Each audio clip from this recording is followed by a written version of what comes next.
খুব সুন্দর করেছে, আইব্রো থেকে শুরু করে চোখটা আর ঠোঁটটা আমি তো জানতাম যে সুন্দর দেবেন। আচ্ছা, আমি সুন্দর দেখতে নেই বলো, তুমি খুবই সুন্দর। সুন্দর প্লাস মেকআপটা আরো সুন্দর হয়েছে।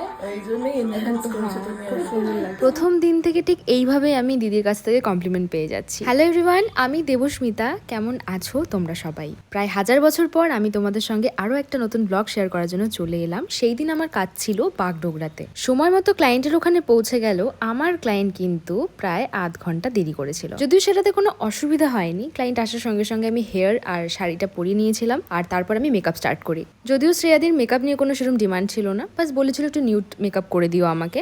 আর আমি চেষ্টা করি আমার প্রত্যেকটা ক্লায়েন্টকে ঠিক তারা যেই রকম মেকআপ চায় তাকে সেই রকম মেকআপটাই করে দিতে। তার আগে অবশ্যই একবার ডিসকাস করে নিই যে তার এই জুয়েলারি, ড্রেস বা সবকিছুর সঙ্গে মেকআপটা যাবে কিনা, সেই হিসাবে একটা লুক ডিসাইড করে তারপরে আমরা কিন্তু লুক ক্রিয়েট করি। সবার টেস্ট আলাদা, সবাই আলাদা আলাদা রকম মেকআপ করে, তবে আমার এই ক্লায়েন্টের মেকআপটা আমার বেশ পছন্দ হয়েছিল।